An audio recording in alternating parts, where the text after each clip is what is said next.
ሰላም ሰላም ውዴ ስለ አርሰናል ዩቲዩብ ቻናል አድማጭና ተመልካቾቻችን እንዴት ቆያችሁን? ዛሬ ክለባችን ምሽት 10 ሰዓት ላይ ከቦርሲያ ዶርትመንድ በኤምሬትስ ካፕ የተጫወተ ሲሆን 3-2 ተሸንፏል። ክለባችን በዚህ የውድድር ዓመት የቅድመ ውድድር ጨዋታዎች ሁለተኛ ሽንፈት ሆኗል። ባለፈው በሪያል ቤትስ አሁን ደግሞ በጀርመኑ ክለብ ቦርሲያ ዶርትመንድ 3-2 በመሸነፍ የኤምሬትስ ካፕን ጨዋታ ተሸንፎ ዋንጫውንም አጧል። ክለባችን ከጨዋታው መጠናቀቅ በኋላ በተደረጉ የፔናልቲ ምቶች ቢያሸንፍም ነገር ግን በጨዋታው ተሸንፏል።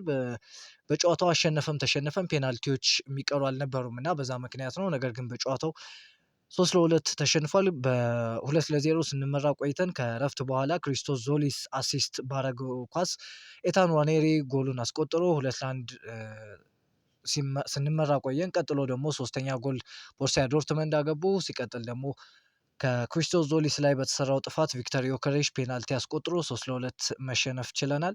በጨዋታው መጠናቀቂያ 93ኛው ደቂቃ ላይ ጋብሪኤል ማርቲኔሊ ጎል ያስቆጠረ ሲሆን ነገር ግን ኦፍሳይት በሚል ተሽሮበታል።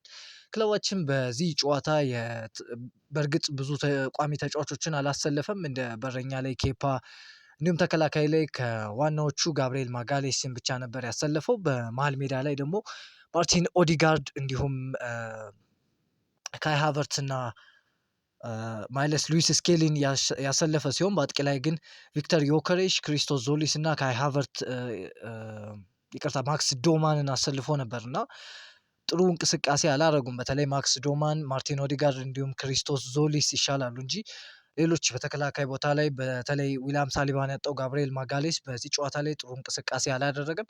ሌሎችም ተጫዋቾች በተለይ እንደ ጋብሪኤል ማርቲኔሊ በጨዋታው ላይ አለመኖራቸውን ተከትለው ክሪስቶስ ዞሊስ ያንን ቦታ ሸፍኖ ጥሩ እንቅስቃሴ ማድረግ ቢችልም የቪክተር ዮከሬሽ እና የካይ ሃቨርት እንቅስቃሴ በክለባችን አሁንም አጥቂ ቦታ ላይ ያልተሟላ እና አሁንም ጉድለት እንዳለ ማሳያ ነው።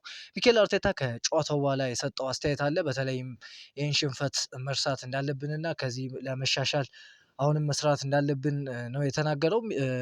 ሲቀጥልም ዊሊያም ሳሊባ በአሁኑ ወቅት የእረፍት ጊዜ ላይ ይገኛል። ጉዳቱ እንዳይባባስ ሲባል ለ2 ሳምንት ያክል ምንም አይነት እንቅስቃሴ እንዳያደርግ ተደርጓል። ሙሉ በሙሉ ለማገገም የተወሰነ ጊዜ እንደሚወስድ እናውቃለን። ተጨማሪ መረጃ ሲኖረን እናሳውቃችኋለን ሲል ስለ ዊሊያም ሳሊባ ጉዳት ያለውን ነገር ተናግሯል። ሚኬል አርቴታ ሳሊባ ለመመለሻ የተወሰነለት ቀነ ገደብም እንደሌለው ነው የተናገረው። ስለ ጁሪያን ቲምበር የተናገረው አርቴታ በጣም ጥሩ እድገት እያሳየ ነው፣ ሜዳ ላይ ይገኛል፣ እናም ብዙ እየሰራ ነው። ነገር ግን አሁንም ሳምንታት ይቀሩታል፣ ስንት ሳምንት ሊቆይ እንደሚችል ልነግራቸው አልችልም ሲል ነው አስተያየቱን እየሰጠው። በተለይ የእንግሊዝ ፕሪሚየር ሊግ ጀምር 12 ቀናት ነው የቀሩት እና ጁሪያን ቲምበር በቀኝ መስመር ቦታ ላይ ከሳሊባ በመቀጠል እንደማይኖር የተረጋገጠው ተጫዋች ሆኗል። በእንግሊዝና ስፔን ብሔራዊ ቡድን የተመለሱ አንዳንድ ተጫዋቾች ዛሬ ጨዋታውን ሲመለከቱ ነበር። ቡካዮ ሳካ እና ዴቪድ ራያ ከሚጠበቀው ጊዜ ቀደም ብለው ትላንት ተመልሷል። ይህ በጣም ጥሩና አዎንታዊ ምልክት ነው ሲል አስተያየቱን ሰጥቷል። ነገር ግን ነገ ሁሉም ተጫዋቾች ልምምድ ለመጀመር ዝግጁ ይሆናሉ ሲል ነው አስተያየት የሰጠው ሚኬል አርቴታ። እንግሊዝ ፕሪሚየር ሊግ ሊጀምር ቅድም እንዳልኳችሁ 12 ቀናት ይቀሩታል። ከዛ በፊት ማክሰኞ ሞናኮ ጋር የምናደርገው ጨዋታ አለ። ከዛ ደግሞ ቀጣይ እሁድ ይመስለኛል ካልተሳሳትኩ ከማንቸስተር ሲቲ ጋር በኮሚኒቲ ሺልድ የፍጻሜ ጨዋታ እናደርግና ከዛ በኋላ በሚመጣው አርብ በአሁኑ ሳይሆን በቀጣዩ አርብ በእንግሊዝ ፕሪሚየር ሊግ የመጀመሪያ ጨዋታ ብሎ የሚጀመር ሲሆን ከዛ በኋላ ክለባችንም የመጀመሪያ ጨዋታውን ከኮቨንትሪ ሲቲ ጋር ተጫውቶ ወደ እንግሊዝ ፕሪሚየር ሊግ በይፋ መጀመርን የሚቀላቀል ይሆናል። አርቴታ ስለ ብሩኖ ጊማሬሽ የሰጠው አስተያየት አለ። እሱ እኛ ጋር በመሆኑ እጅግ ደስተኛ ነኝ። ይዞት የመጣው ተነሳሽነት እንዲሁም ወደዚህ መጥቶ ከክለቡ ጋር ታላቅ ታሪክ ለመስራት ያለውን ጉጉትና ፍላጎት የሚያስመሰግን ነው። ክለባችን ወደሚቀጥለው የላቀ ደረጃ ለማሸጋገር ትልቅ አቅም አለው። ሚኬል አርቴታ ተጨማሪ ተጫዋቾችን ስለማስፈረም ያንን ለማድረግ እየሞከርን ነው። ገበያው ላይ ትክክለኛ ተጫዋች የማስፈረም እድል ካገኘን ስምምነቱን ለመፈጸም እንጥራለን ሲል ነው አስተያየቱን የሰጠው። በተለይም ስለ ብሩኖ ጊማሬሽ ሲጠየቅ እንደ ብሩኖ ጊማሬሽ ኳሊቲ ያላቸውን ተጫዋቾች ማስፈረም ይገባናል ሲል ነው ሚኬል አርቴታ አስተያየቱን የሰጠው። ለተቀናቃኛችን ራስ ምታት የሚሆኑ ተጫዋቾችን ማስፈረም እፈልግ ነበር። ብሩኖ ደግሞ ትክክለኛው ተጫዋች ነው። ወደዚህ ቡድን ጥራት፣ ጠንካራ ስብዕናና ተወዳዳሪነትን ያመጣል። ነገር ግን አሁንም አልጨረስንም። በሚቀጥለው ዝውውራችን የጨዋታውን አካሄድ የሚቀይር ጌም ቼንጀር መሆን አለበት። በዚህ ስብስብ ደረጃ ከፍ ማድረጋችንን መቀጠል እንፈልጋለን ሲል ነው ሚኬል አርቴታ አስተያየቱን የሰጠው። አንድሪያ በርታ ስለ ብሩኖ ጊማሬሽ የሰጠው አስተያየት አለ።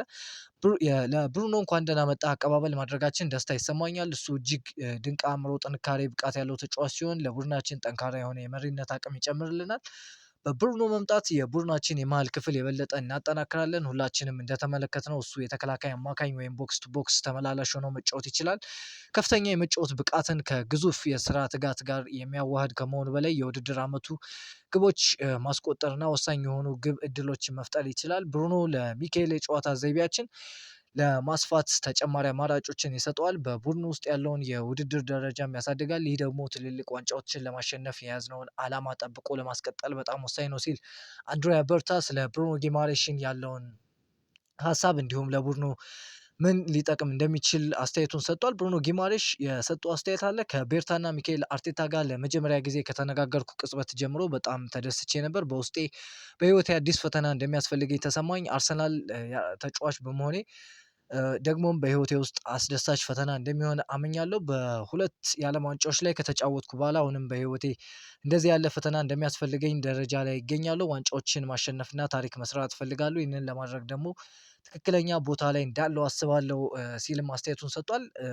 ለመጀመር በጣም ጓጉቻለሁ። በዚህ የውድድር ዘመን ከባድ ጨዋታዎች ይጠብቁናል። ስለዚህ የስብስቡ ጥልቀት በጣም አስፈላጊ ይሆናል። ህልማችንን ማሳካት እንደምንችል ትልቅ ተስፋ አለኝ ሲልም ነው አስተያየትን የሰጠው። በመጨረሻም ብሩኖ ጊማሬሽ በኢንስታግራም ገጹ ላይ ለጠፈው አስተያየት አለ። ለአስደናቂ አቀባበላችሁ አመሰግናለሁ። የወቅቱ የፕሪሚየር ሊግ ሻምፒዮኑን በመቀላቀል እጅግ በጣም ኩራት ይሰማኛል እና መጫወት ጓጉቻለሁ። ያለኝን ሁሉ ለመስጠትና ጠንክሬ ለመስራት እንዲሁም ለዚህ ባጅ በየቀኑ ለመፋለም ዝግጁ ነኝ። አሁን ታሪካችንን አብረን የምንጽፍበት ጊዜ ነው። ልዩ እናድርገው ሲል ነው ብሩኖ ጊማሬሽ አስተያየቱን የጨረሰው። ስታዲየም ተገኝቶ ከደጋፊዎች ጋር ተዋውቋል። ከዛም በኋላ ክለባችን ጨዋታውን ቀጥሎ ነገር ግን ጥሩ እንቅስቃሴ ማድረግ አልቻለም። የቀኑም ምርጡ ነገር የብሩኖ ጊማሬሽ ከደጋፊው ጋር መተዋወቅና እንዲሁም የክሪስቶስ ዞሊስ ጥሩ እንቅስቃሴ ማድረግ ሆኖ አልፏል። ስለዚህ ጨዋታ ምናልባት ጨዋታውን ካያችሁ አስተያየት ኮሜንት ጋር አስቀምጦልኝ። ቪክተር ዮከሬሽ ስለ አካል ብቃት ሁኔታው ተናግሯል። ምናልባት ካለፈው የውድድር ዓመት መጀመሪያ ፕሪሲዝን ጋር ሲነጻጸር አሁንም በጣም የተሻለ ስሜት ይሰማኛል። በተጨማሪ ሳምንታት አግኝቻለሁ። በአካል በጣም ጥሩ ስሜት እየተሰማኝ ነው ሲልም አስተያየት ሰጥቷል። በተለይ አንዳንድ ተጫዋቾቻችን ከዓለም ዋንጫው መልስ በኋላ ጥሩ እንቅስቃሴ እያሳዩ አይገኝም። ቪክተር ዮከሬሽም በጣም ሲተችና ያልሆኑ ነገሮችን ሲሰራ እንዲሁም ኳስ ራሱ ለመቀማት ተከላካዮችን ለማለፍ ሲቸገር ነበር። ምናልባት ሁሊያን አልቫሬዝ ወደ ክለባችን የሚመጣ ከሆነ ለክለባችን ትልቅ ነገር እንደሚሆን ይጠበቃል እና በቪክተር ዮከሬሽ ቀጣይ ውድድር ዓመትን ለማሳለፍ ትንሽ የምንቸገር ይመስለኛል ካለው የእንቅስቃሴ ላይ በመነሳት ማለት ነው። ስለዚህ ጨዋታ ያላችሁን አስተያየት ኮሜንት ጋር አስቀምጡልኝ። ለቻናሉ አዲስ ከሆናችሁ ላይክ እንዲሁም ሰብስክራይብ በማድረግ አብራችሁን ቆዩ። እስኪ ስለ ዝውውር የተሰሙ መረጃዎችን እናደርሳችሁ። በጋብሪኤል ጄሱስ እና በናፖሊ መካከል የመጀመሪያ ደረጃ ውይይቶች ተደርጓል። ጄሱስ ወደ ናፖሊ ለሚያደርገው ዝውውር ፈቃደኛ መሆኑን ገልጿል ሲል ዛሬ ቱቶ ናፖሊ የተሰኘ ዘገባ ዘግቦታል። የጣሊያን ዘጋቢ ማለት ነው። በጋብሪኤል ጄሱስ ላይ ትልቅ ፍላጎት ያለው የአውሮፓ ክለብ ናፖሊ ነው። አርሰናል 20 ሚሊዮን ዩሮ የሚፈልጉ ሲሆን ናፖሊ አነስ ያለ ዋጋ መክፈል ይፈልጋሉ። ክለቦቹ ከስምምነት ለመድረስ እየተወያዩ ነው። ጄሱስ በአርቴታ እቅድ ውስጥ አይደለም ከእቅድ ውጭ ነው ሲልም ጆርጌ ኒኮላ የተሰኘው ዘጋቢ ዘግቧል። ከብራዚሉ ፓልሜሬስ ያለው ፍላጎት እውን ነው። ነገር ግን ወደዛ የመመለሱ ነገር ሊከሰት የሚችለው በ2 ወይም 3 ዓመታት ውስጥ ነው። ጋብሪኤል ጄሱስ ወደ ቀድሞ ክለቡ ተመልሶ የእግር ኳስ ሕይወቱን ከማጠናቀቁ በፊት የአሁኑ ወቅት በአውሮፓ መቆየትን ይመርጣል ሲልም ነው ጆርጌ የዘገበው። የክለባችን ቅርብ የሆነውና ታማኝ መረጃ የሚያቀርበው ሃንድ ኦፍ አርሰናልም ይህን መረጃ ሪፖስት አድርጎታል እና ጋብሪኤል ጄሱስን ለናፖሊ መሸጥ ክለባችን እየተንቀሳቀሰ ነው የሚገኘው። ስፖሪክስ የተሰኘ ዘጋቢ ወደ ፉክክር ሲሆን ለማሳካትም ከሌሎች ተፎካካሪዎች የበለጠ ከፍተኛ በጀት መድቧል የሚል መረጃም ይዞ ወጥቷል። ነገር ግን ይሄ መረጃ ምን ያክል ታማኝነት እንዳለው አላውቅም። የወጣ መረጃ ስለሆነ ነው። ጋብሪኤል ጄሱስ ግን ወደ ናፖሊ ለመሄድ ንግግር እያደረገ እንዲሁም ናፖሊ ከክለባችን ጋር እየተነጋገረ ነው። ሮሜሎ ሉካኩም ወደ ፌነርባቼ ለመዘዋወር እጅጉን ተቃርቧል ሲል ጃንሉካ ዲማዚዮ የጣሊያኑ ዘጋቢ ዘግቧል እና ሮሜሎ ሉካኩ ከናፖሊ ወደ ፌነርባቼ ከሄደ ጋብሪኤል ጄሱስን ዝውውር ለማጠናቀቅ ናፖሊ ጥረት እንደሚያደርግ ይጠበቃል።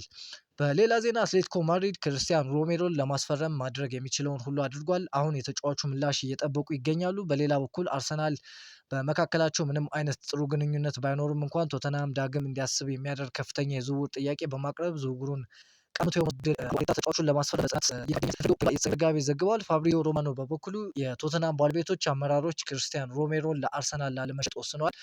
በሁለቱ ክለቦች ተቀናቃኝ የተነሳ ከአርሰናል ጋር ምንም አይነት ንግግር ላለማድረግ አስቧል። ሁኔታው ሊቀየር ይችላል። የዝውውር ተቀያሪ ነው። እስካሁን ባለው ግን ቶተንሃም ሮሜሮን ለአርሰናል አይሸጥም፣ ነገሮች የሚቀየሩ ከሆነ አሳውቃቸዋለሁ ሲል ዘግቧል።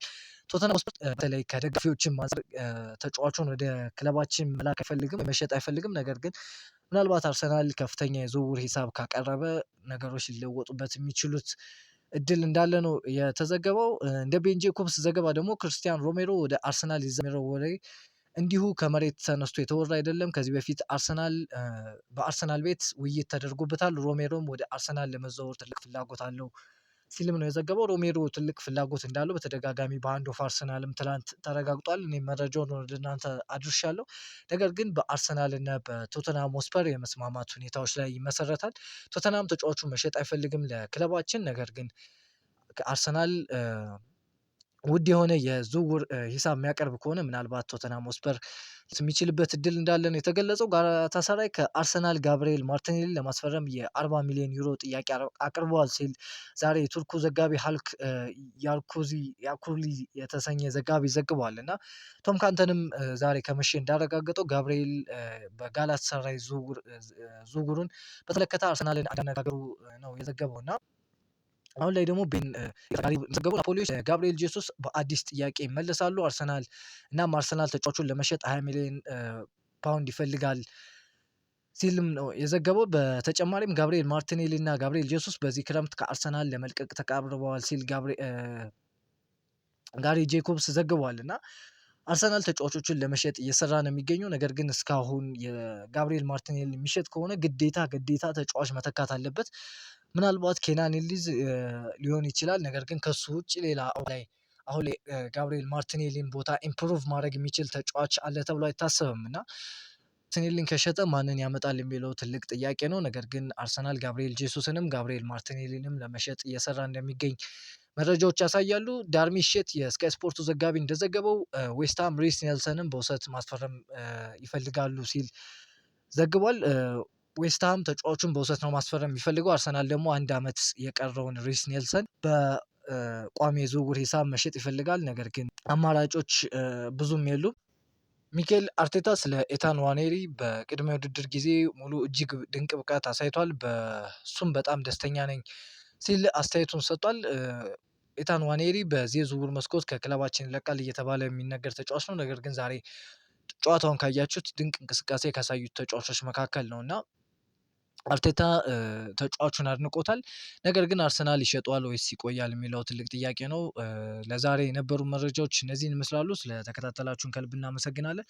ያላችሁን ሀሳብ አስተያየት ኮሜንት ጋር አስቀምጡልኝ። ለቻናሉ አዲስ ከሆናችሁ ሰብስክራይብ እንዲሁም ቪዲዮውን ላይክ በማድረግ አግዙን።